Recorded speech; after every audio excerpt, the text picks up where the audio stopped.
Hola queridos estudiantes. Cerrando este ciclo de videos sobre la planificación de la capacidad productiva, en esta ocasión nos toca hablar sobre recursos restrictos de capacidad, cuellos de botella y su implicación en la planificación de la capacidad.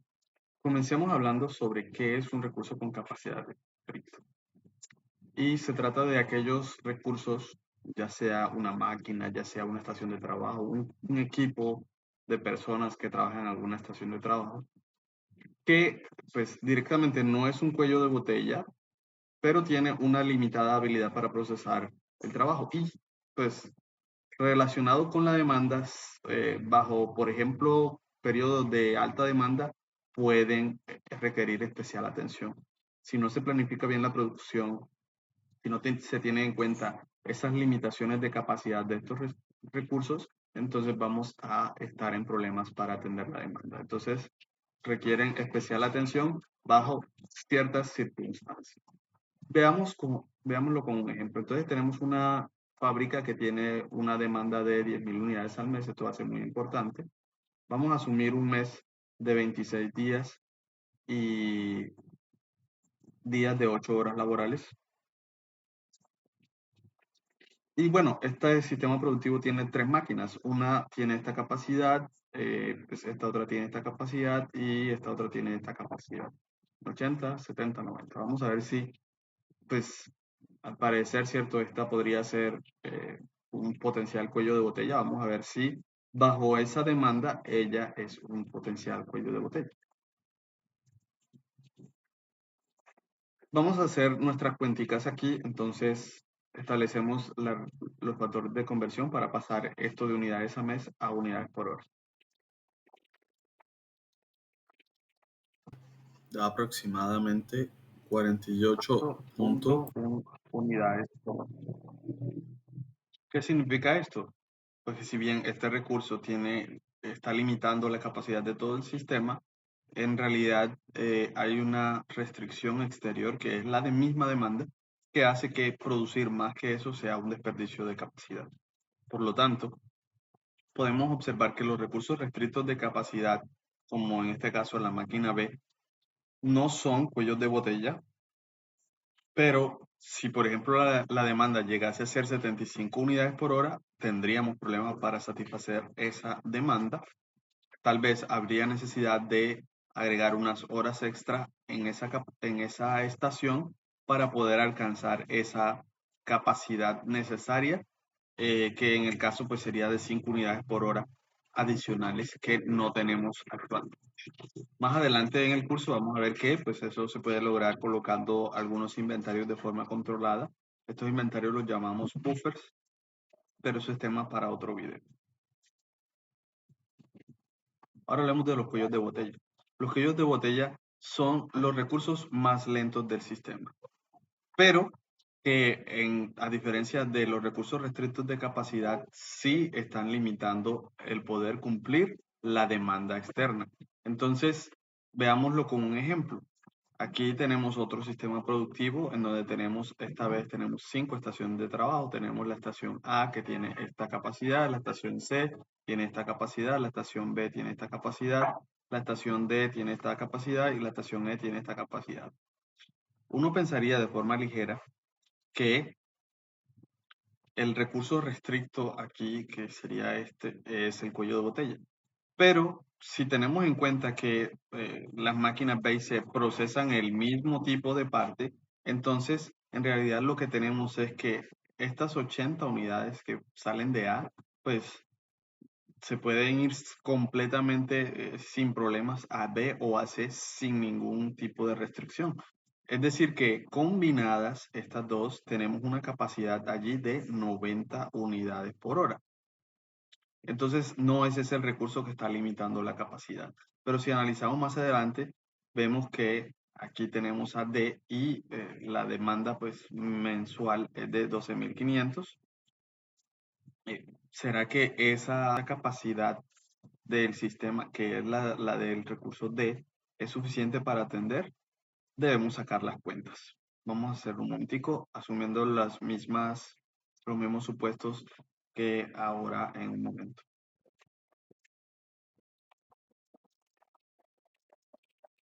Entonces vemos que el cálculo nos da aproximadamente 60.1 unidades por hora. Eso es superior por poco a la capacidad de todo el sistema.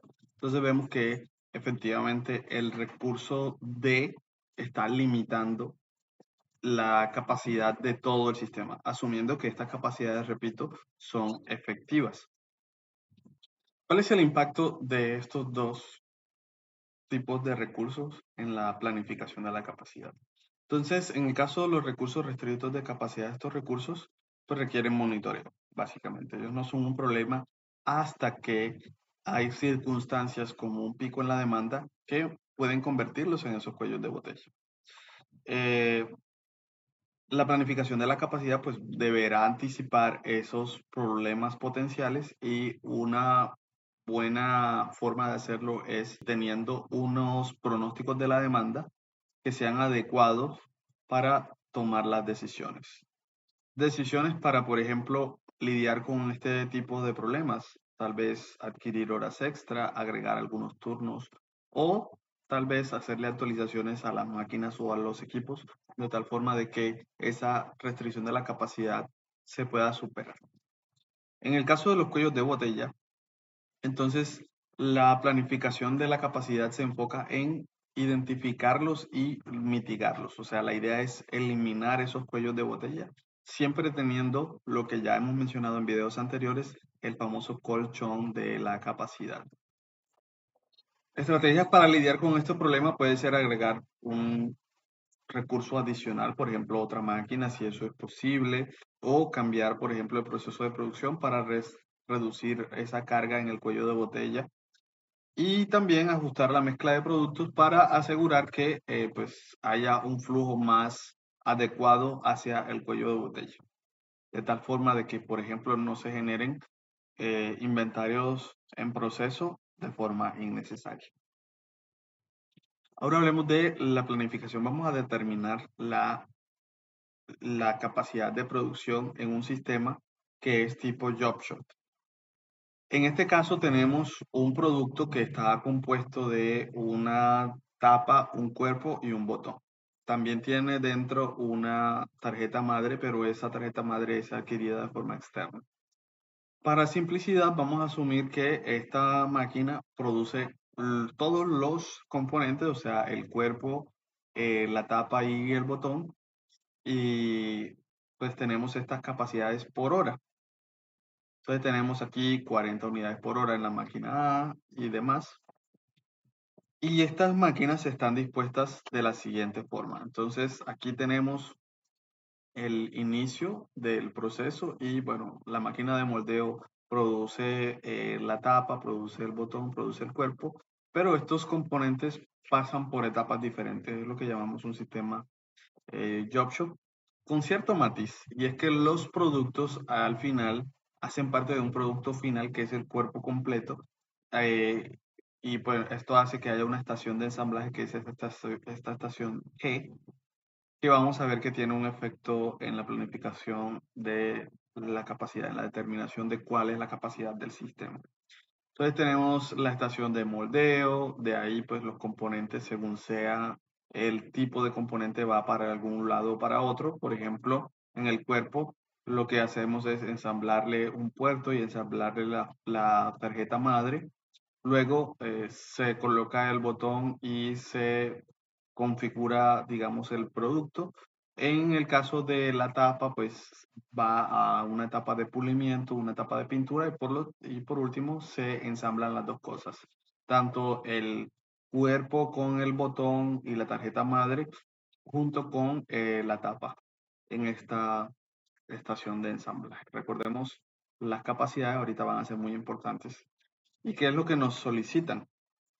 Bueno, la que nos solicita el ejercicio es, en primer lugar, calcular la capacidad de diseño.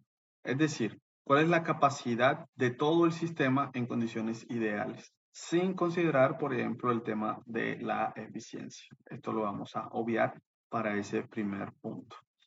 En segundo lugar, nos solicitan cuál es la capacidad efectiva, en este caso por máquina y luego para todo el sistema.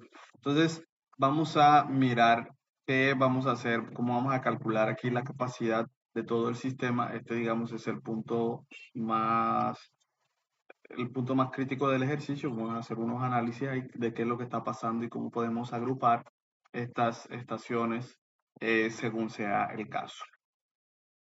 En los puntos 4 y 5 nos piden identificar cuáles son los recursos restrictos de capacidad y cuál es el cuello de botella del sistema. Entonces procedamos.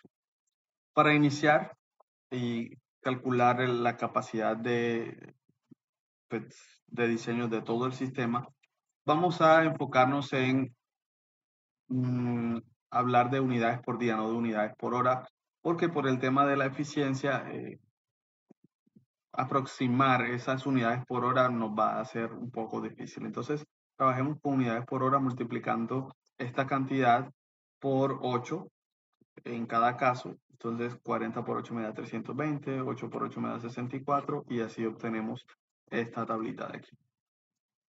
Entonces, recordemos y ahorita vamos a llevarnos esos valores para acá, ¿sí? Y vamos a hacer análisis aquí. Entonces, fíjense que, por ejemplo, en el caso de las máquinas o de las estaciones de trabajo B y C, tenemos que el pulido tiene una capacidad de 64 unidades diarias y la pintura tiene una capacidad de 96 unidades diarias.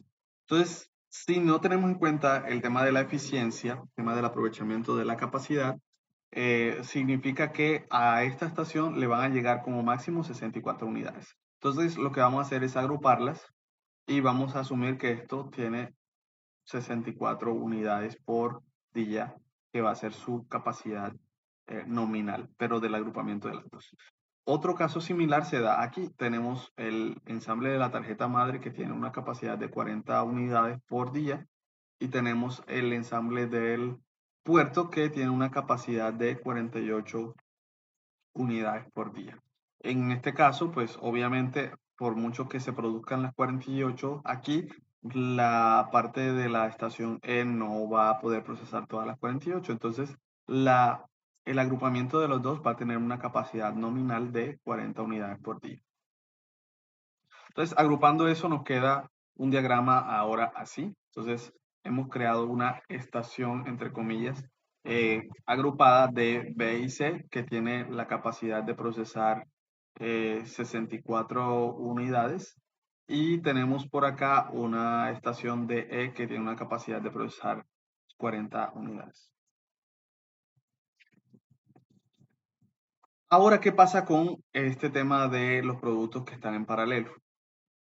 Entonces vamos a fijarnos en esta pequeña parte de aquí, esta de aquí, la del botón junto con el cuerpo. Entonces llega un momento en el que tanto el botón como el cuerpo tienen que ser ensamblados. Y la configuración, por decirlo así, la estación F, tiene una capacidad bastante alta.